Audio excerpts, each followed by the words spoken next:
very quick, so we have to look at our marks for too long. So Shanghai now on the defense. They are not going to opt to run with a Sombra here.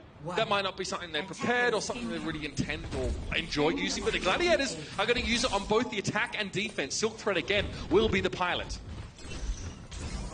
You know, some teams, they've liked using this Sombra on both sides, you know, offense and defense. Some teams, I feel like, don't really play around it too well. I think the teams that don't play around it too well are the teams that had primarily their support players play that Sombra in the past. Now she's much more of a DPS hero than she was. Yeah, I mean, to recap, she has a lot less spread at long range, so she can actually more safely farm up her ultimates, which is reasonable because now she doesn't get ultimate percentage for health packs being used. Bishu's already dropped into the back line here. It's tough to watch, but he's looking straight for Fearless. The micro rockets there. Obviously on live, Diva's doing less impact damage and also less damage with her micro rockets. On this patch, she's still very deadly. A lot of burst available from her. It was actually a really nice play by Silk Thread to set that up. You notice he goes in, and then the rest of the Dragons jump back to him as soon as he gets to the corner of the point, translocates it around immediately. That gave his team so much space to basically get onto the point for free there. And Bishu now, we've been on board with him for most of the time, and you can see him very often using his mobility to his advantage. Five King is not going to be getting away.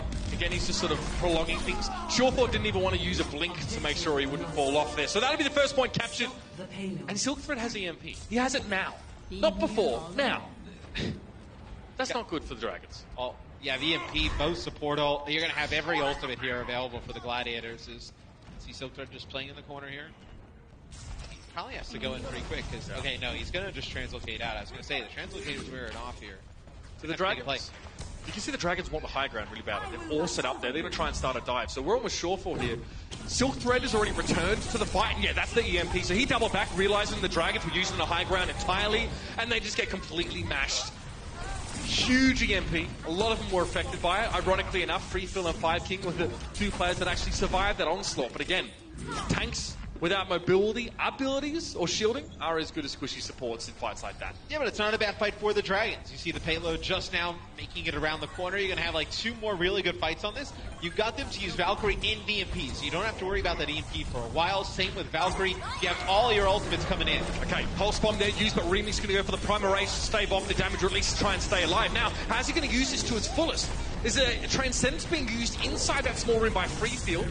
Obviously, he was getting knocked around a little bit, but still managed to, divvy out the healing to the rest of his team, and now it's going to be a Transcendence from the Gladiators. Remix again, checking his 6. He does see that he's being pursued by both main tanks of the Dragons. Going to take a big step back here and just try and get this finish on Ardo, and he does get it. Now they're going to have to get out. The rest of the Gladiators will sat on the payload for a lot of that fight, and now they'll be able to come forward as Remix needs to back away. No way getting away with that one. The spawn advantage is going to be too strong for the Dragons here. Otto does have Dragon Blade coming off respawn. As Dio clean up both tanks. That pretty much forces the Gladiators to back all the way out. Dragons will hold on to the point for now. Geggery obviously plays at a very high sensitivity, which is actually, to be honest, why players in the past thought that she was, third-party apps to sort of be very good at games. She was cheating, but she wasn't. She proved it in front of Blizzard in Korea. But yeah, she's got a very sort of twitchy sensitivity, so when you watch her, she's always looking around like a meerkat. Yeah, I've seen her do incredible things with that high sensitivity. Like, I saw the one clip of Zaya on Nepal. Of her playing like a Brigitte, obviously using the shield bash to like, get back to a point. Like, she's on Reddit for a while. Yeah, she was really in there. She's incredible at that. They're going to have to get back to the point here, though, the Dragons. They do get a touch. Yeah, Bishu kind of over towards the side there. He's going to get back to the rest of his teammates. Otto still has this Dragon Blade to use here, man. Yeah, but Trent said, well, the EMP, it might be a little bit tough to get that one off here. He actually wasn't hacked by that. Yeah. So Otto's hanging back a little bit here, at least. No. Okay, doesn't seem like he was. Dragon Blade out here. Big Goose. Now one more slash and he'll be done. Geggery found 2 with a self-destruct, but that's just as well, because Otto didn't get much done with his Dragon Blade at all. Fearless and Geggery now have to hold down the fort for the time being, but Shaz is back. Extra healing from the Zenyatta now going to be present for the Gladiators. And Geggery's just trying to hang on now. There's a lot of healing. She knows that the Gladiators are going to be tough to cut through for the time being. Big Goose's Valkyrie. Fearless has gone deep into the backline of the Gladiators to try and cut them off. Geggery has managed to hold on here. Dia just circling around the payload. They've cut down the Gladiators once more. It's just that spawn advantage on defense is so massive. Fearless did use Primal Rage. He goes all the way in the back. I wonder if they have an idea that Surefour's behind him with a pulse bomb now. He may decide to camp Freefield here in the spawns. Freefield's trying to come out. Yep, here it is. He's going to try and go for the camp on. Oh, the timing going to be fearless. Who gets there right in time, spawns up with him.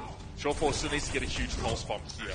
There is no resurrect available for the Dragons, so they can't just fix a man disadvantage quickly. Pulse bomb in there, Shortfall doesn't find anything with it now. The self-destruct in from Jaegery, 2 fights in a row, she's had that one. Very important, not just for survivability, but for zoning. She dives deep. Shortfall finds Fearless though, but Remix is traded out, so both teams have lost their Winston. It's going to be a Diva Derby for the time being, and Remix is brought back. The Gladiators have been very patient and very careful. Now the Transcendents are going to advance. They've got to be aggressive. They've got to expand behind this push. Ardo found Shortfall though. Even though the Transcendence was in effect, Shortfall obviously wasn't in a position to benefit from it, Matt. And Silkthread gets nothing with the tactical visor. The Dragons are looking so hard to break right now. Yeah, they were playing around their Transcendents were the Gladiators. Didn't work out there, but now they come in with Valkyrie. They may be able to close it out here. Otto getting close to a blade. He's going to use it, but so low on HP. The Gladiators barely will get point 2 and take our second map. Okay, I take responsibility for that. Cast a curse.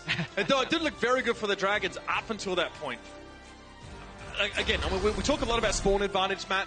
Pure and simple, the defenders have a far lesser distance to get back to the payload, which means that you can kind of consider time taking the payload as like add it onto respawn time in terms of getting them back into the fight. So it's much easier for defenders to hold that and reinforce that point quicker. Yeah, Sheriff with another monster game, 39 limbs, 21 final blows, leading the Gladiators to his 2-0 lead. We'll hear from the desk about it after the break.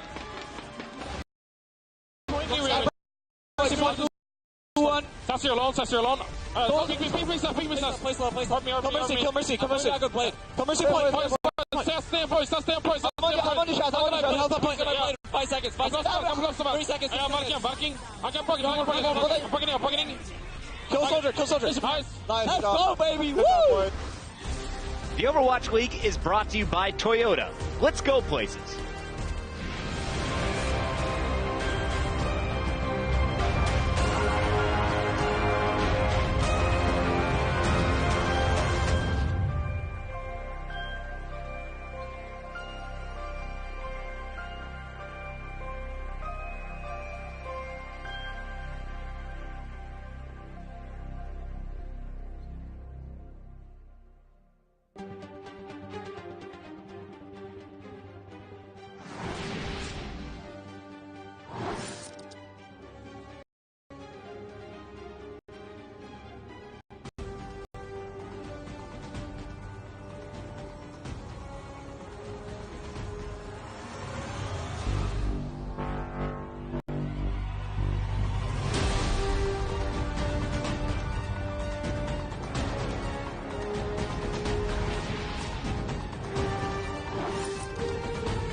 The Dragons have put up a fight, but they still find themselves down 2-0 at the half. It's been all Gladiators through our first two maps. Welcome back to the Blizzard Arena, everybody. It's Puggy here at the desk. I got the crew with me once again. You know these guys. They're roommates with different bedrooms. It's Sideshow. It's Reinforced. Sorry, you made sure everyone knew. Did you know that soon Sideshow might be roommates with XQC? Literally. Yes, roommates. yes. A new main tank. We'll get a chance to talk about main tanks a little bit later. Let's start here with Shanghai Dragons, though. Dia was missing last week. He was missing towards the end of Stage 2. He's back in action today in the place that we saw Damon running last week. How are the Dragons looking in our first half? Personally, I think Dia is performing better than we saw from Damon last time. Damon kind of played a little bit alone, was going for individual plays, and didn't really seem to be synced up and died a lot early in the fights. We've seen Dia with some pretty clutch pulse bombs, a couple of plays. I think there's still a long way to go here for the Shanghai Dragons, but there are some positives to draw. Johnny, on the other side for the Gladiators, we knew the questions were, how is Remix going to play on that main tank? And also, who's going to be playing the DPS? What have they shown us so far through the first two games? Well, they started off with the Widowmaker and the Junkrat composition, and it seems like they did their homework going into this matchup. They didn't sleep on the Dragons, and, you know, Widowmaker and Junkrat, very good for shutting down the dives coming out of Shanghai Dragons. So they were actually forced to swap away. We saw Dia on the Widowmaker, and I mean, we haven't seen Dia's Widowmaker since the preseason. Well, actually, he sort of popped off, but now he's taking over the role as the new Widowmaker. Yeah, Undead's gone. He's your hit scam man now. Yeah, absolutely. So I was excited to see it, but a bit out of practice, maybe. When we look at the maps here, though, the Shanghai Dragons have never won a map on any that they're currently playing today. And the LA Gladiators... Let that sink in real quick. Yeah. They have never won on any of the maps that are being played today in this match against the LA Gladiators. The LA Gladiators have only won Anubis once. It's probably their weakest map. And the only team they've won against is, you guessed it, it's the Shanghai Dragons. And that was all the way back in Stage 1. And they still put up a similar level of performance here. And so for the Shanghai Dragons, they're kind of in a slump. Now, if we go back, if I take you down a little history road... Can we do this? Yeah, the Shanghai Dragons played against the LA Gladiators. And it was the second match of the entire season. Number two. And the Shanghai Dragons come out. They didn't look too bad in the preseason. Not bad. First match, it's Dorado. Destroyed as well. They only got 5 kills out of it. They went 5 kills and 25 deaths. They got beaten up by the LA Gladiators. 1/5 of the kills, yeah. And so when they went into the half, they had 84 deaths and 29 kills. So almost 3 times as many deaths as kills over the first 2 maps. Now if we look how they are now and try and compare that to and contrast to that old roster, they're currently sat at about twice as many deaths as they have kills. That's better so it is definitely better, but there's still quite a way to go before they can start to contest. Now, the caveat to this is that I think the LA Gladiators as a team has gotten better. So even though the Shanghai Dragons have improved, there's still teams that are outpacing them at the moment. Everyone's kind of evolving. Yes. Together. I feel like Shanghai right now with Dia, though, this is the best I've seen them. Do you guys agree with that, or is this just a weekend Gladiators right now? Well, as a team... Sure, I guess I think the front line is playing better as a whole, and I think the back line is playing better as a whole, but then you have to sort of figure out and match them two together. We see the Mercy and the Zenyatta for the Dragons sitting back quite far, and they sometimes get help from Geguri, but then you see Fearless and Otto jumping in, and so they're sort of split apart with the communication, but when they get it together, that's when we see the Shanghai Dragons really succeed. When you see the points taken, it's either off a massive Pulse Bomb or a Genji Blade far. So look for those 2 DPS players from the Shanghai Dragons. Now let's talk Gladiators in the second half. They've already shown some DPS rotation. Sideshow, talk me through the numbers. What should we expect from our purple squad? So we were asking the question of who do they field and when do they field them. So we have a graphic that shows you how often each DPS player is being fielded here. And Shofor is, well, first of all, you got to say, out of the 3 players they started with, it has been a fairly even kind of 2/3 of the time just being able to rotate that around. Silk Thread, now they seem to be splitting it very even. You got to say that when Silk Thread is added in, you're expecting everybody to start dropping down to that 50-50 rate. But Shofor gives them the most flexibility. He can play the Tracer, he can play the Widow and the McCree. You heard Fisher talking about how he rates Shofor as the best Widow in the league. Slight potential bias, I would say there. But the Gladiators are really having a nice rotation of all these guys through, and it offers them a lot to play with because they're so flexible. But I don't think we've quite figured out what they're doing. Yeah, and there's no Tizumi. Where's Tizumi? Missing all of this. He's just the best Widow. Yeah. He's the best Widow. Let's talk about the second half here, guys. It's just 1 map away for the Gladiators to lock up the match win, but they're looking for a 4-0. They want that perfect map count in this match. You got Nepal, you have Route 66. Which one is Shanghai a bigger threat on? I think maybe Route 66, if they can rely on big performances from Dia. He really hasn't played much Widowmaker the entirety of the Overwatch League because he kind of had to give that to Undead because Undead could only play 2 heroes. Now he might be unleashed a little. I disagree. We heard from Fisher, the man himself. He said that Surefour is the best Widowmaker in the league. If you believe that. For it. Nepal is going to be the map. I believe him because he is the most handsomest main tank in the league. All right, that map is coming up, Nepal. Of course, we also want to remind everybody, Blizzard Arena is open to the audience. We have lots of seats available for you guys this week, especially tomorrow. If you want to come check out some of the best games, get your tickets right now. We hope to see your beautiful faces. Second half is coming up here, 4-0, 4-0. You guys both calling it? 4-0. I do believe so. It's all the Gladiators. That'll make the hometown crowd pretty happy. Halftime is over. When we come back, it's all about Nepal. The Overwatch League is brought to you by T-Mobile, America's best unlimited network. Omen by HP, the official PC and display of the Overwatch League. And by Intel, the official computer processor of the Overwatch League. The damage available. And Boyer has so much ability to be able to just get away from players like Linkser on the Tracer. Now getting very close, building up the ult, and there it is. Oh, okay, the coalescence coming out here. Jae-Hong's just giving the Houston Outlaws a good hosing down. Oh, they're clean indeed. But that push from Seoul was nothing but dirty.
The LA Gladiators have kicked off this week's matches with a 2-0 lead over the Shanghai Dragons, and even without Fisher, these guys are looking solid. I personally have been enjoying watching Dia Sting. He's been one of my favorite tracers to watch throughout this entire league so far, and seeing him back in the lineup is good. And I believe with this lineup he's around, we're going to begin to see him thrive and really do his thing as we progress forward in this season. But before we get back into the action, I want to remind you guys that the Overwatch League Twitch All Access Pass is available right now throughout the entirety of Stage 3. So if you want a more enhanced viewing experience at home, be sure to check that out. It's free now.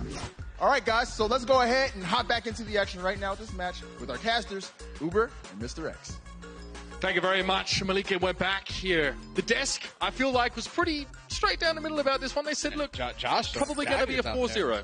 And I remember the match that he's talking about on Dorado from Stage 1, because the Gladiators on defense ran Hydration on Doomfish, Surefour on Widow. I'm pretty sure the Dragons played right into that. So they had I remember the Dragons, I remember like it was yesterday, the Dragons had Widow Tracer and then switch off of Widow Tracer to go to McCree Tracer. Never really gave themselves the opportunity to fight back. Hydration in for Silk Thread here for Nepal. So the draft is over.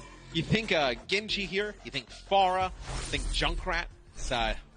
See here that the map set the Gladiators obviously up 2-0 right now. This map, if they were to win it, would give them a series win. We would still play Route 66 though. What do you think about that? Fisher saying that Surefour is the best Widowmaker in the league. I think it's a little bit of team bias. Also, I mean, we have the stats, right, that tell us a lot. You'd have to look at some of the stats over his recent performances, because Fisher does say during that, he didn't think his Widow was that great. And then because he put him on blast. Yeah, put him on blast, started to pick things up. Well, his version of putting him on blast is saying to someone else that we don't have a great Widow play. I love it. It's a way to put him on blast. But I think you have, obviously, Pine when he's in, the things he can do on Widowmaker. I think you look at some of the stats, Carpe is definitely at the top of them. I think Linkser is one of the best Widow versus Widow players we have. So Widowmaker, Baby Bay too. I mean, Widowmaker on the LAN client is so... It's like a completely different hero, and these guys are so talented with just the ability to aim and position that everybody is a pretty good Widowmaker. It's just at the top there's some really, really nasty ones. Well, he's a different hero. Farah here coming out for Hydration, and we see it from him fairly frequently. And you notice that the Dragons use the Lucio speed boosted cross onto the Gladiator side of the map, and it's worked quite well. They've been able to take their pick of targets, but they've left Surefour alive. Now it can be more than just a thorn in their side. And he's going to group up with Remix. So Remix is standing behind him, Hydration's above. So there's 3 players here, and Bishu and Big Goose are about to rejoin them. So they'll be able to collapse on this point and actually have a 5v5. And the Dragons want to fight near the point because that forces Hydration down to the point. That makes it a lot easier for them to kill out. No 76, no real hit scan pressure to get Hydration out of the sky. They need to force him onto the point. He takes out Otto. Pulse Bomb dropped in again, Surefour. This time it claims 5 King. It wasn't a stick, but it was close enough. King wasn't able to get out of position in time. Now the Gladiators, this is all well and good to be winning a fight, but they need to take the point. Dia's made this a little bit harder for them now by removing Bishu and Hydration in sequence from the equation. Bit of a slap there. It's going to enable Gregory to be taken down by Surefour. He didn't have quite the damage in the full clip. The Gladiators still do not control the point. They're unsatisfied that they had the advantage to press forward with. The Dragons will start at a 40% lead at least. Yeah, I was wondering if the Gladiators are going to switch off Farah, but it looks like they just decided to back out. Surefour's still in there. Where are the Gladiators? Just trying to put pressure. They've actually pushed Shanghai off of the point. Shanghai out in the open. That's exactly where you want them. Big Goose firmly locked there to Hydration. Hydration has a rocket barrage. They need to be careful. They can't just get flanked by this. Free Feel was already so low before the dive even began, but he's able to, he's got to use the Transcendence now. And Otto's now just really sort of surveying his options. Right now, the Gladiators are actually very spread out, but they're approaching the point from the far side. That's going to be very dangerous play, Hydration. He tries to go in with the barrage at point blank. Frustration, perhaps, that his team haven't made any inroads so far. But he goes down. His defense matrix down. None of the damage really sticks anyway. And Otto now can clean up. Bishu getting desuited and take it down. A melee attack is enough to do the job. Otto sneaking away. Now Dia with the Pulse Bomb doesn't connect. Not really. He goes down before he can get much value out of it. Now it's just Gregory on the point. He did get some health, but he decides to back out instead, seeing that the Gladiators have won so comfortably. But wow, Matt, big start here for the Dragons. Yeah, they get 86%. They have Dragon Blade. No support ultimates available for the Gladiators. This is looking pretty good for the Dragons. They've done a nice job of... They haven't really dealt with Hydration's Farah, but they've just put enough pressure on him to make him, not a huge factor. Here's the Dragon Blade. Need to get something out of this. Chaz, he's in trouble. Otto goes in, and he takes so much damage that he can't really go for any more off that Dragon Blade. But again, with Chaz and Surefour missing, it's a 64. Big Goose is down, no Resurrect available, and the Shanghai Dragons will retake the point. The Gladiators have a couple of options here, most of them revolving around Chaz getting his Transcendence for the next fight, but it's going to be a very tight margin. Only 4%, and the Dragons will have it. Yeah, they had an opportunity to DMAC Bishu there, and they didn't get aggressive and push all the way through. Doesn't matter. The Gladiators don't get to the point. They don't get a touch. It'll be the Dragons who win our first stage here on Nepal. Dia on Tracer, 9 limbs, 7 final blows. And you know, we saw a stat, I believe it was during the break, it was like Free Feel and Shaz looking at like just the Zenyatta's, like Shaz with, I believe it was like 6 or 7 final blows, like 22 eliminations, and I don't think Free Feel had a final blow there as the Zen. You saw Free Feel finish with 2 final blows, now Shaz with none, so you see it's also going to be a little bit more healing done by Free Feel, and I know relatively near close in damage. So Free Feel doing a better job on Zen. We just saw a big disconnect between the tanks and the backline of the Gladiators, Matt. That was a really common theme throughout the course of that round. A lot of people getting caught out of position, supports dying too early in the fight. Problems that the Gladiators haven't really had for a while, but this is a different lineup, and having a main tank switch is definitely going to take some getting used to. They need to shore those things up, though, or the Dragons are going to take map 3 away. Should be huge for Shanghai.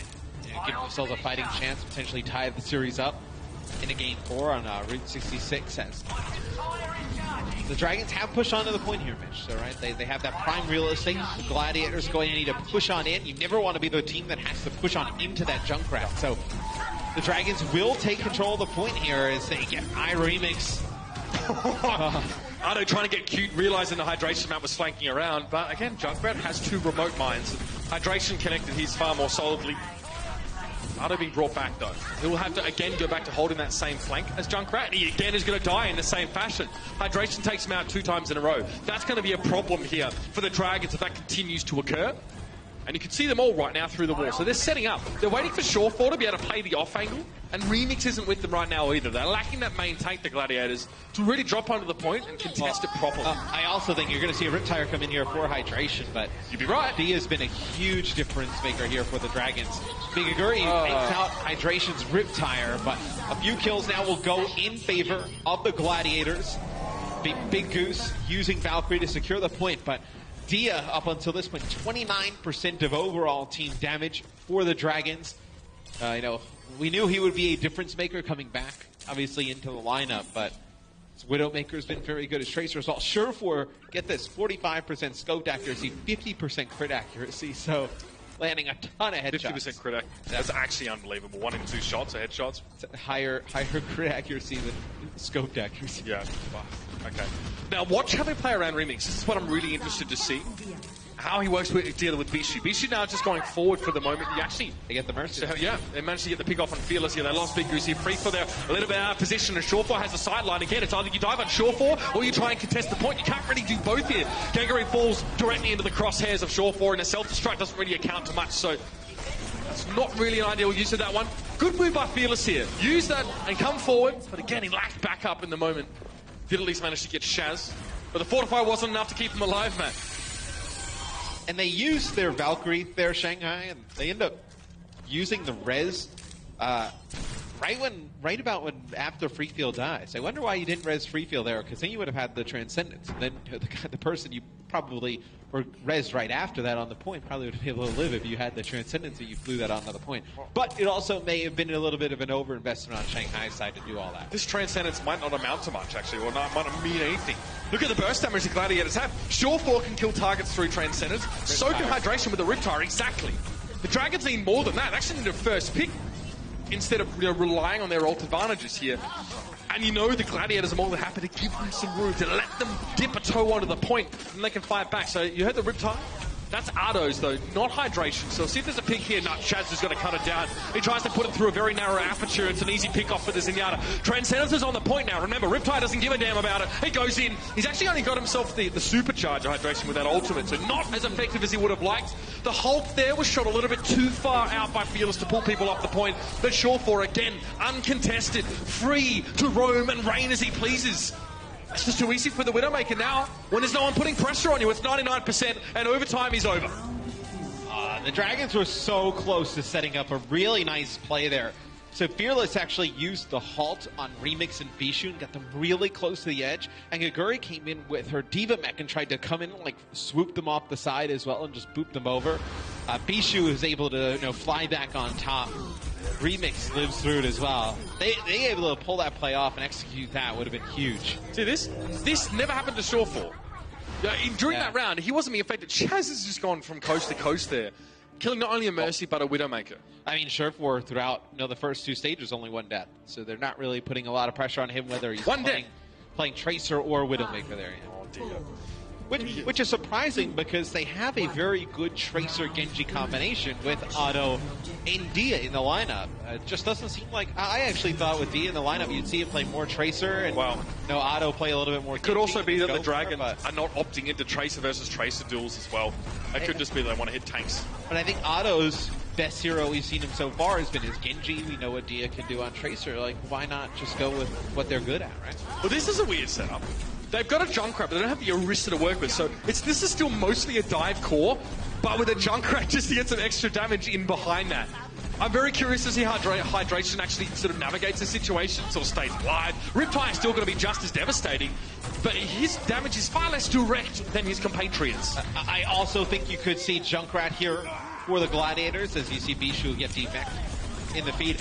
Just trying to take advantage of a little bit of maybe the overextension from some of the tanks on Shanghai. Really punish it with this Junkrat, and obviously Riptide is such a great ability as well. There are only I Remix right now, and he's just returned. So the Gladiators were without main tank player for the last few seconds. Now, though, it's going to be a little bit less dangerous for someone like Hydration to step forward and get that damage. Look at Shaz, though, immediately noticed that his tanks are getting a bit low when he comes in with the Transcendence. That was responded to, but the Riptide again might be just the answer. Yeah, chase down Fearless now. The main tank is missing for the Shanghai Dragon. There's only Geggery that can really engage. In all fairness, the fight's already happening on the point here, but a lot less robustness now available for the Dragons. Dia and Otto going down. That should be all she wrote. As free feel, jump off the side. Geggery does fall. They actually don't leave her and I know the baby diva, so she'll actually get the spawn back up with mech. Dia does have tactical visor here. You're going to have sound barrier as well. No shot to get Transcendence in this next fight. It's going to be really, if you can get a good use of this tactical visor, Big Goose needs to stay alive through it. Obviously, tactical visor can locate that Mercy up in the sky. Hydration, though, it's what I was trying to talk to you about before. It's a punishment of the tanks, and they try and go in a little bit too deep. Hydration could have been waiting for him there as well, just assassinating him with a double mine.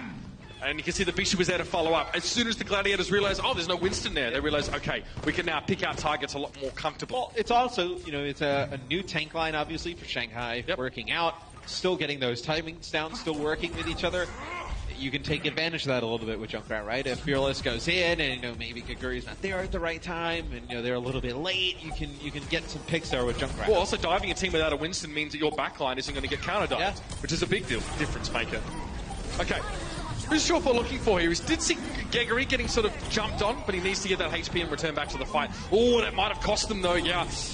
3 kills or 2 kills, Hydration's Riptide doesn't amount to much there, so Shawfall's probably just here to poke. Curious that they actually commit the Transcendence to this fight, when theoretically they're in a 4v6 scenario, perhaps expecting that they can sort of rewrite this ship, but there is still 4 players for the Gladiators up here. Fearless goes down, Dia now with a tactical visor, normally a good fight finisher if I've ever seen one, and Giannis is going to force the Gladiators away. Hydration, though's returned to the point on the Doomfist, though. Dia's not aware of this, and Shawfall's chased him down. Hydration, though, very low HP, and there's still 2 supports and a tank there. Remix, I don't think he's going to stick around. It would have made sense to use that Transcendence to get the res on Remix if he actually used his Primal Rage. I thought they were going to get that res off on him so he could use Primal Rage. You see Fearless just bashing around Hydration, takes out the Riptire as well. Hydration will stay on Doomfist here, so I know how good of a Doomfist player Hydration is. I know. The only player in the league right now is still like playing Doomfist. Oh, they get Fearless really low. I don't think Fearless took the extra... Well, it's hard to say. He didn't take full damage from the fist, I think. If Hydration had charged that for its full duration, he probably would have been able to finish Fearless with the rest of the combo. Regardless, Dia just gets rocked and socked. This man just punching out the combos, giving him the fair. Geggery. Now, look, notice how she's positioned herself there. Both the supports are sort of quite nearby.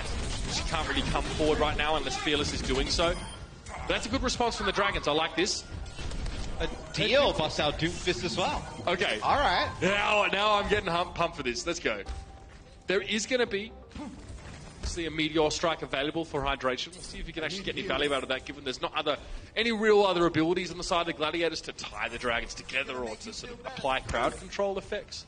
And I love when you see Doomfist gameplay. I mean, he's so good at just blowing up people on the other team, right? Just goes in on a diva, just a punch, an uppercut, she's D-mech, and then you start building up those shields, right? And then you really start to have some fun. Oh, Dia actually had the better of hydration. He had to pull the pin. Oh, free fill! He didn't know what was coming. Hydration there. Hits him from orbit.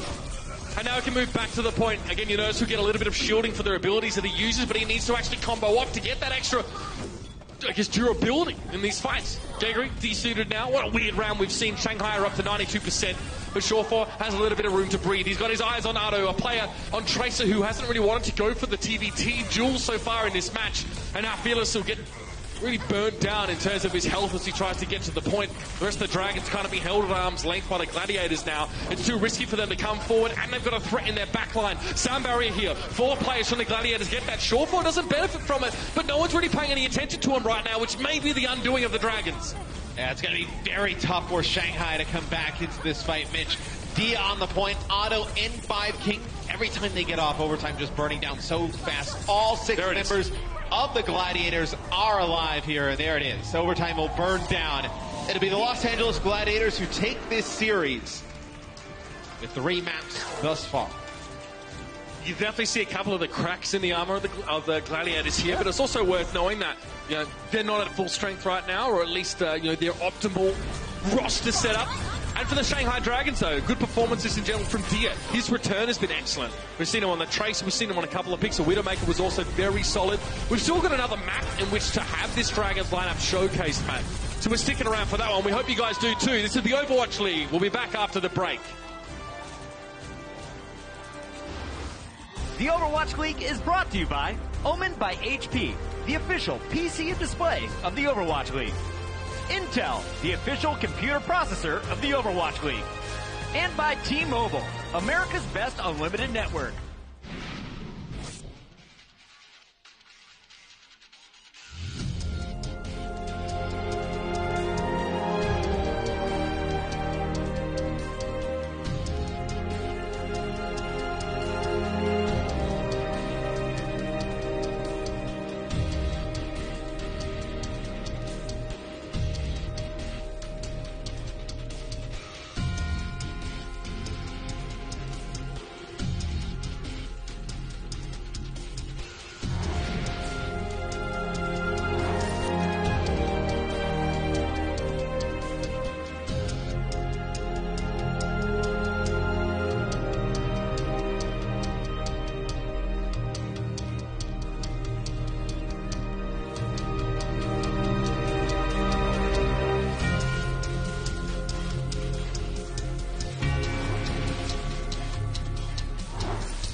now there's going to be that additional pressure here to stand up and get the job done. You really see teams pushing each other to a higher level. How do you continue this momentum right now? It's like a marathon, you know, you got to be ready to go the distance. There's a lot of pressure on us. The camera's always on you. It is something that takes an incredible amount of skill to be the best at. Another attempt for the Shanghai Dragons to clock up their first win of the Overwatch League. Another day where they will have to go home disappointed, but we've still seen, again, I feel like we always say this actually, it sounds like a bit corny after a while, but we have seen good things from them. The return of Dia has been very, very good. His performance, statistically speaking and otherwise, has been he's been a standout for the Dragons. With so many changes to this roster, whether it's players and coaching and whatnot, you see Silk Turtle come in for hydration. You're basically starting from scratch with the Dragons. You would look at this team as a team that's basically even before preseason, right? Because you take all our practice time, that's gone away now. You're really starting, like, from scratch. I mean, so it's extremely difficult. Your identity is completely changed. You have on this roster, you have 3, predominantly Korean speakers, 3 predominantly Chinese speakers. Bridging those two, that's what Gregory said. Like the first feeling she had about the Dragons is that Chinese is hard. Yeah, they're all trying to learn how to communicate with each other. That's crazy. And you look, it's going to take time. Like a lot of these games, right? They're going against teams who have been established even before preseason. So you're going back to December, November. Right? All that playtime on these maps has definitely paid off for them.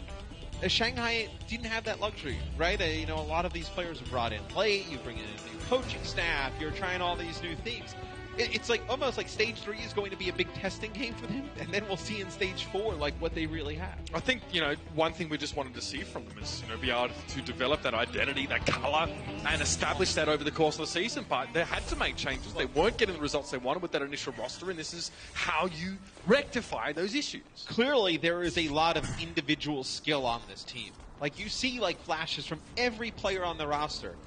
It's just putting it together as a whole. That is what's the hardest thing to do. And it's not going to happen overnight. A lot of people I saw, they were like, once these new players come in, they're going to start winning right away. It's like, it's not that easy. Like, these teams have been playing for a while. No, yeah. It's unfair to the players, right, to put that much pressure on them as well. Yeah, I mean, there was a big conversation around that, around the new entrance for the Dragons. Right, come on, mate. It's a bit much to expect.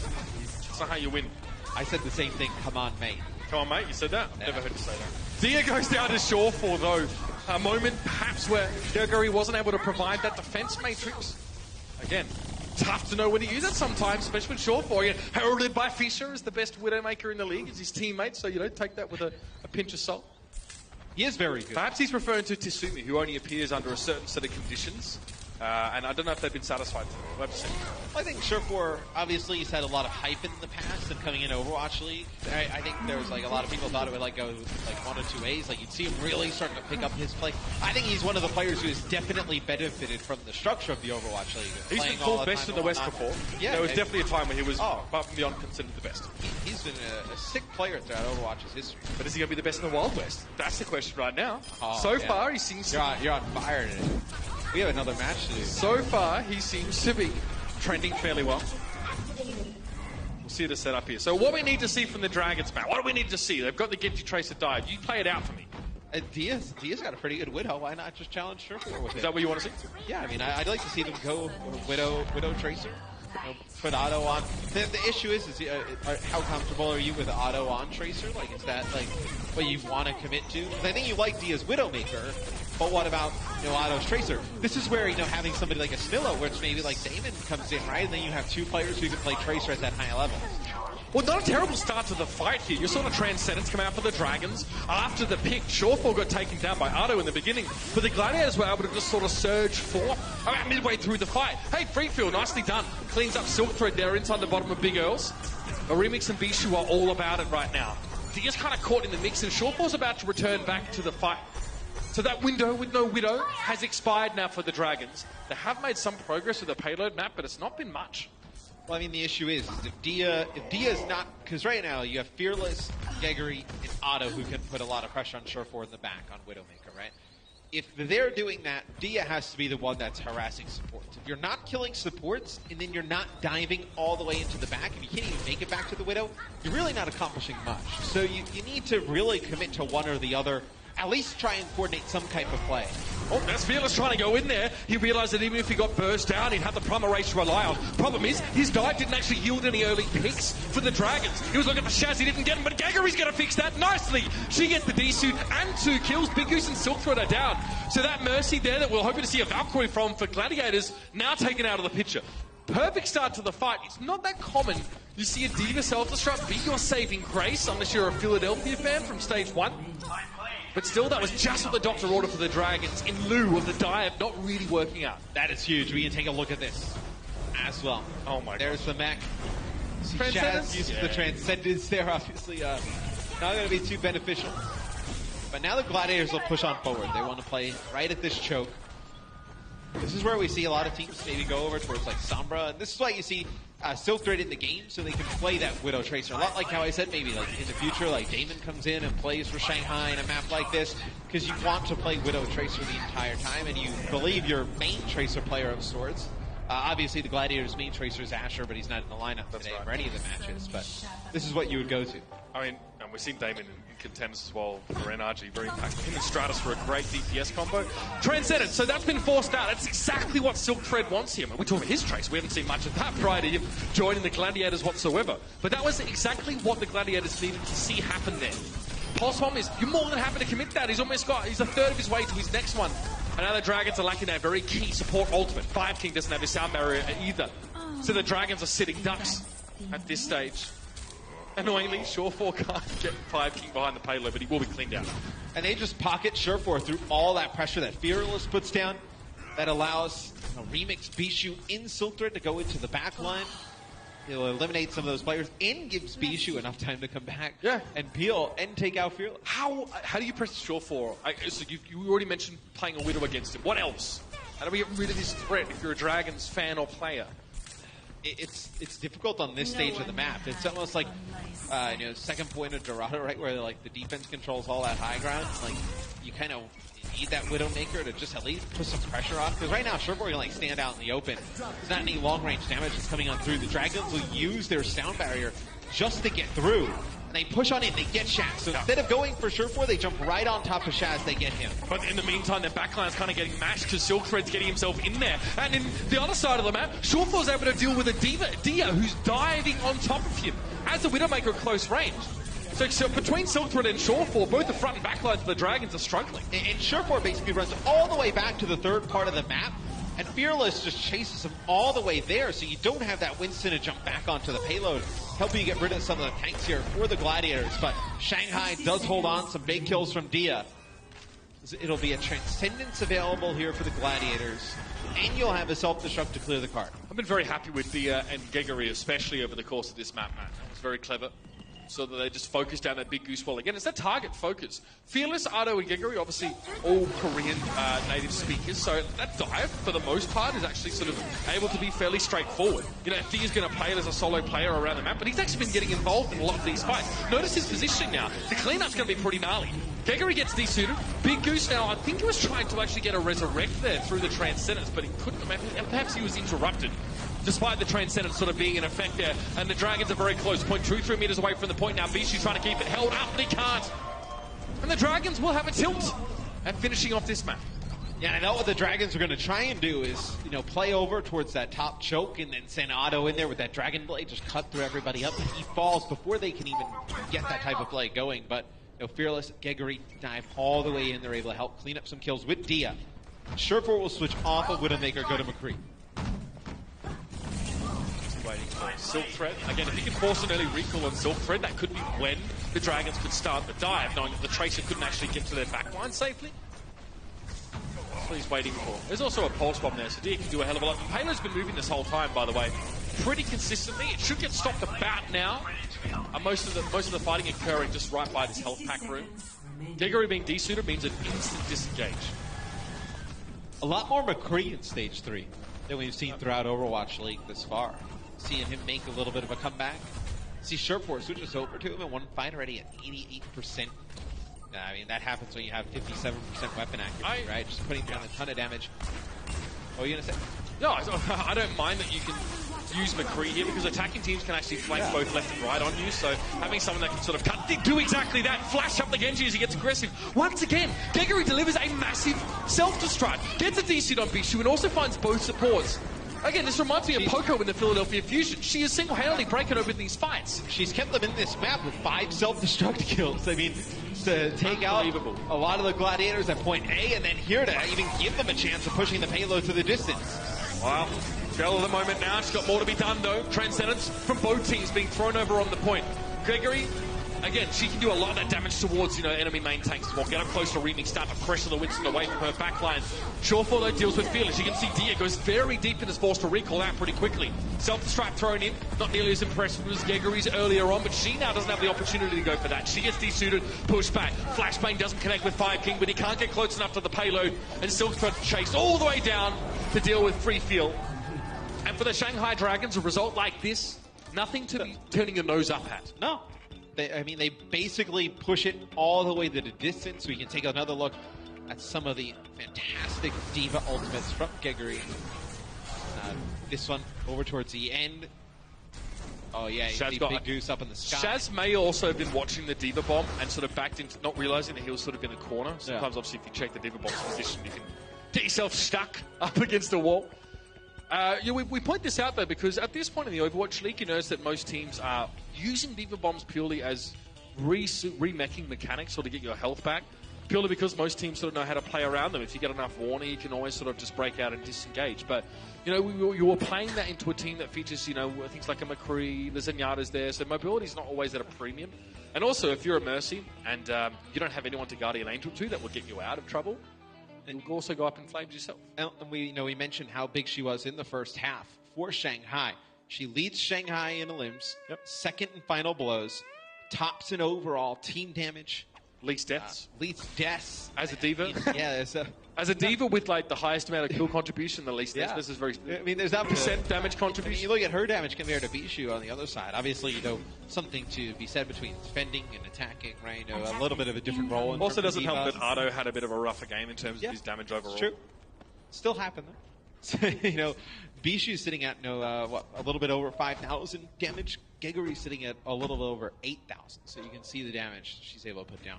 Perhaps she's trying to...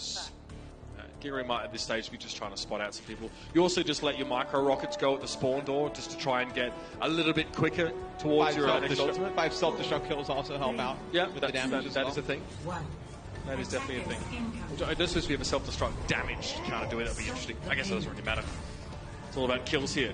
Right, so Gregory backs away and does rejoin the rest of the Dragons. What's Remix looking to line up here?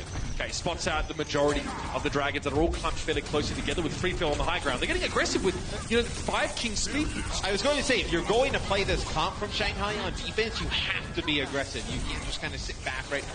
Because they are playing a full-out dive on defense. With that Lucio. With a Lucio? Yeah, which usually you would see, Mercy in this kind of situation. Free Feel has no chance to live there. There's no one even close to him. I mean, no, he didn't have any support. You can't expect Gregory to peel from when she's already diving at the time as well. So a little bit tough there. Perhaps decision-making forks could have been better navigated. But regardless, Ardo there. Can't block lightning, my friend. And Silkthroat finishes him off after the reflect phase is up. I mean, how would you have liked her to feel? Just turn her back to the Widowmaker and just fly up to the top big girls? I mean, Free Feel was already weak as well. So, not really much chance to keep him alive anyway. There's some people that notice as well that sometimes they use Reflect instead of Deflect as the ability name. But technically, if you're aiming the damage back at the damage giver, it is a Reflect. But obviously the ability is called Deflect. Reasonable. I'm happy you explained that. Yeah. Super confused. Just making sure. All right, thanks for clarifying. Well, you see some of the threads that go up on Reddit, Matt, and you definitely feel like some people need to be educated. Couple kills there, Surefour, though. Cleans up pretty comfortably. Dia went down on that one. And a self-destruct now for Bishu. He's getting involved in some of the action. Yeah, he's jealous. That's why it's my spotlight. He's like, I want to do some stuff with my self-destruct. Usually you just use it to get back in mech. Then by the time you get back in mech, you're already dead, so you're getting out of it again. Yeah. So Otto will have Dragon Blade for the next fight. It's just whether the Dragons can get in a position to use it. Right now, it's just Big Goose on the payload, so Just moving on through that choke. Gladiators have some ultimates to use to kind of push on up, right? They have this pulse bomb to use in the close quarters. Oh, they found free Phil. And he's alone. And he's alone. There's no one even close. They're not trying to get on him. They realize now that the rest of the Dragons have already dived in. So even if free Phil is allowed to peek out of that little hole, he has line of sight on maybe 20% of his team. Yeah, but it's okay. I was going to say if Silk Thread would have turned to his left, he would have had a one-on-one out in space against Zen, which he has to win at that point. Free Phil dropped down when he was so out of position, so you're right. Risky spot for him to put himself in, but Silk Thread had other plans, other ideas. Fearless dives in. See, despite all the damage coming back at him, survives longer than I perhaps would have expected. Ardo now is on his own. The classic conundrum.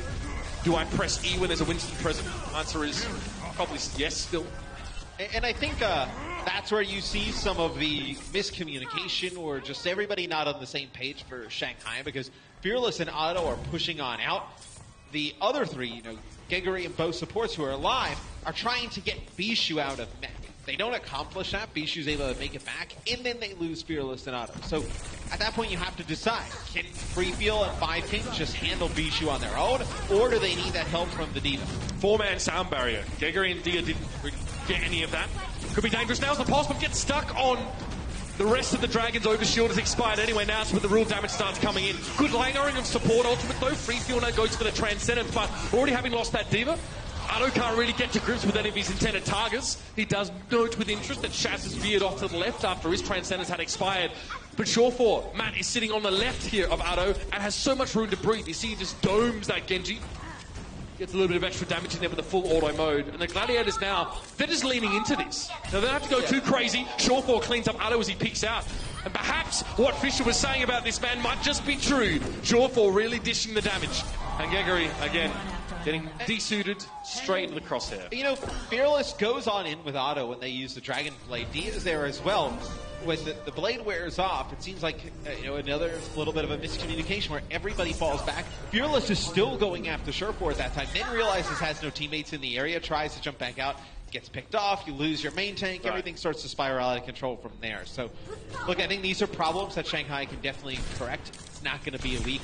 It's going to take a little bit of time. I think they had similar issues with Roshan actually as well, trying to figure out how to enable their Winston to do as much as possible. I think that was a different issue as well, though, because you were pocketing Undead for what felt like forever. You weren't healing him at all. That's another story.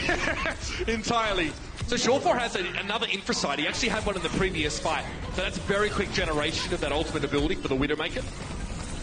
Now he knows exactly how the Dragon's set up. Look at that pulse bomb, beautiful, but Freefeel still gets the kill on Silk Thread. However, you'll take this trade. You'll take a tracer for the enemy Winston, I feel, 9 times out of 10. And Shawford gets a little bit caught up there. Ardo to chase down. Bishu was desuited, so there's not much left for the Gladiators here. Dia now will switch over to Widowmaker. We've been waiting for this, throughout the map. Sherfor has dominated this whole matchup, just in general. 29 Olympics right now, 20 final blows. And you look at the Tracer battle, it's really been, Otto, who's played a lot of Tracer. They've switched off, right? Otto's played a lot of Genji. You've seen Dia play the Tracers regardless in terms of Tracer player.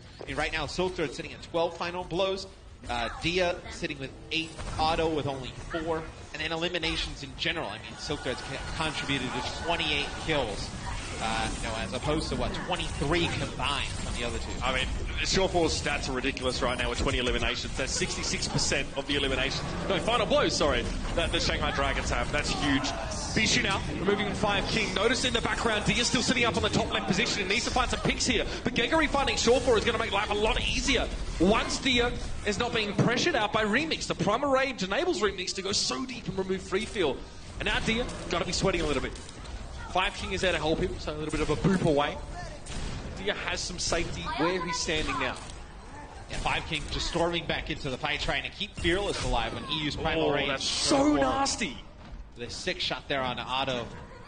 That one shot is going to allow Silk Thread obviously not have to fight the opposing team's Tracer. He's going to be able to dive all the way into the back here onto Dia. This is where you saw Sherfor on defense switch over to McCree. Maybe you need to see Dia do that here towards the end. That infra site's now been activated, so Shawford can see which spawn door the Dragons are going to be coming from. That makes a big difference when you're trying to stave off or prevent stalls from occurring on this final stretch, but they're very close. The Gladiators, they get across the line, and it will be the clean sweep. Silky smooth, excuse the pun. Los Angeles paint the stadium purple a dominant victory overall, Matt. Yeah, I mean, I know Shanghai, obviously, you can see some of the things that they need to continue to work on.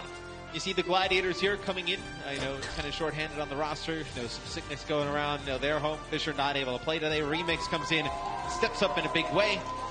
They're able to get a big win here over Shanghai. I know when you have some guys who are sick, you need to have those backups who come in, play at a high level. Thankfully for the Gladiators, they have that. I mean, my report card for Gigery and Dia over the course of this series has been very good. Free Feel had a very good map 4 as well. We did mention that he had a very quiet performance over on the pool in general. Stepped up. We saw a couple of those bigs and outer picks coming through. We need to see more of those for the Dragons. Again, it's a building process map. Could take a while. Could take all stage. Could take all next stage. But they're here to stay. So let's see how they go as we head into the future. I'd say for the Los Angeles Gladiators, though, sitting at 11-11. These are the maps that they need to win. These are the matches they must take away. Now we're going to leave you guys with some images of Shawful and Co. dealing death. It's been a pleasure to kick things off here on week 2. Hydration Man agrees. We're going to the desk to break this one down. The Overwatch League is brought to you by T-Mobile, America's best unlimited network. Omen by HP, the official PC and display of the Overwatch League. And by Intel, the official computer processor of the Overwatch League.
Hello and welcome back, Blizzard Arena, and everyone watching at home. My name is Zoe, and I am joined by no other than iRemix. Please give it up for this young gladiator who has just been playing on stage. And you guys were victorious. 4-0 is the end result of that game. Now, only just this morning, your team actually found out that Fisher won't be able to play, so you were subbed in on quite a short notice. How prepared were you? Where I practice, I play comp a lot, so I can keep up with my mechanics, and I watch bots on my own for like 2 hours, which keep me to keep my mechanics high. But also when we're like in scrims, I'm able to spectate the games and see a game from another perspective, which helps me a lot. For this coming week, I only got like 1 day of practice, and I was really nervous, and but everything worked out in the end. It did work out, absolutely. Now, it was great to see you back on that stage. And I was just about to ask, with having to replace someone like Fischer, who's been praised so much, and with that little preparation time, what was the state of mind going into this? You just said you were nervous. Anything else you want to share? Yeah, I was like nervous at the start, but throughout the games, the nervous goes away. But I try to hype myself up and be really confident. I've been like working really hard behind the scenes, and to be able to show that here is really amazing. And me and Fischer actually get along together, and we're able to talk about stuff together as tanks, and that to me is a benefit that benefits every team, and it will just help us improve in the end. All right. Well, you showed up big on stage. It was great to see you back with your team right there. Thank you so much for joining me for the interview. We're now heading over to the desk to break down the game. Thank you so much, iRemix. The nerves setting in, but he still gets the win. 4-0 today over the Shanghai Dragons. Welcome back, everybody. It's Puckett at the desk. Don't smile at my puns, nerds. We got Sideshow. We got Reinforced. Sideshow give you the worst look off camera. I saw it, Sideshow. I see you. Let's talk about Game 3, because, Johnny, you called it at halftime. You said if the Dragons are going to perform in the second half, it's going to be on Nepal. This map fits their playstyle a little bit better. Sideshow, you thought it was going to be Route 66, but let's talk about that Game 3. What did the Dragons show us? Yeah, so Hydration came out with this Pharah Mercy kind of setup, and they instantly dived it with this Genji Tracer. And before, the Shanghai Dragons had kind of weird strategies that might catch people off guard. Now they're really just trying to make their default really good. And they came out with a good performance here on Nepal, I would say. They neutralized Hydration by just playing really aggressive, and then held control of the point and never let the LA Gladiators take it. And it sort of plays into their aggressive play style. I mean, throughout this series and even last week, we saw that the Shanghai Dragons, they like to play really aggressive, especially Fearless, borderline too aggressive sometimes with Otto. No, not at all. According to Puckett, you can never be too aggressive. Exactly, yes. exactly. Well, it's all about the main I agree. Well, we have a good sentiment here on the desk, of course. You can never be too aggressive. You're always creating space. So overall, I think that the Shanghai Dragons, this map played into their playstyle, right? And we see a pretty good performance coming out, but Gladiators, they win it at the end. I think in general they look a little more coordinated on control maps. Perhaps it's just the fact that you're all fighting in a small location and you're all kind of bunched up together. And Dia had a really good performance. I love the fact that now that he's playing alongside Addo, he's kind of being allowed to flex onto different heroes, and he can even pick up the Tracer. At the beginning, he went ham on the Tracer. When they were playing on Village, went 7 for 1 and was able to tear through everybody there, helps his team get up. That was 50% of his team's entire kills at that point in Nepal. So he was putting up big numbers. This guy has kind of been unlocked. But just in general, Shanghai are kind of a team composed of these rookies with potential. So it's difficult really to get the best results. Those numbers are actually ridiculous. 7 final blows in 3 minutes and 17 seconds. That's putting them at 21 limbs and final blows per 10 minutes. That's amongst the top 5 in the league. That's ridiculous numbers right there. But he only played it for one stage. Yes. Need to see more of that in the future. Let's talk about the Widowmaker, of course. I want to mention we saw some Widowmaker coming out from Dia in the preseason. He was great on that hero. So perhaps warming up, getting used to it again, we'll see some good things. Honestly, I feel like the best thing that happened to Dia was Undead being released from this team. Now he can shine in those heroes he's more comfortable in. Yep. And, of course, we know Otto's bringing on the Genji. Let's talk Game 4, though, and let's focus here on the Gladiators. They walk away with the 4-0 today. Who impressed you both, boys? Well, I think for me, it's got to be Surefire. Yeah. The guy was playing superbly, to be honest, and just putting up monster levels of performance on a huge range of heroes. I've thought of him as quite a streaky player before. He seems to have a few periods where he just doesn't really hit anything. Yeah. But then when he goes off, he just hits shot after shot after shot, and can really carry his team through almost any fight. And this is a hero he has practiced quite a lot. I've even watched his stream, and he said himself that sometimes he's feeling the Widow, sometimes not so much. You know, he's playing a lot of Widowmaker only deathmatch to get this aim going. And as Fisher said himself, he actually complained to Surefire about his Widowmaker for some time. But Surefire, he has put work into it, and this hero is becoming one of his best heroes. So honestly. pure. So pure with those headshots from the Widow. You saw some nice diva bombs coming in from Gaguri as well, but at the end of the day, it's all the Gladiators. A little bit better teamwork, a little bit better chemistry, and some star player plays coming in from Surefire. Guys, it's no surprise. Our player of the match sponsored by Omen by HP. We're just going to keep talking about the Canadian named Lane. Surefire. Yep, and he is an excellent player. And in terms of how they're utilizing him, you saw that before this game he had played 70% of the play time for the LA Gladiators. I think they'll keep it up with that. You know, he'll come in for the maps where they need him to play alongside Silk Thread so that they can play the Widowmaker and the Tracer. They can play the Genji Tracer Dive. He can play such a range of heroes that it really enables Gladiators. I mean, it's so odd, right? Because now we have Silk Thread in the lineup. We didn't see barely any Asher today. And then we have Surefire with 37.7% of the team's final blows. That's of course, nuts. It's how they rotate these DPS players. Do they know themselves? Because this is very impressive. It just seems to work out for them. They have so much skill for their DPS players in this IQ team. rotations. Yeah, they know exactly what they're doing. It's all planned out. 29 final blows. Surefire, your player of the match, sponsored by Omen by HP. Our first match is done. It's cooked. It's Gladiators on top. When we come back, though, we got a big battle between two California squads. When we return, it's San Francisco taking on the LA Valiant. Don't go anywhere.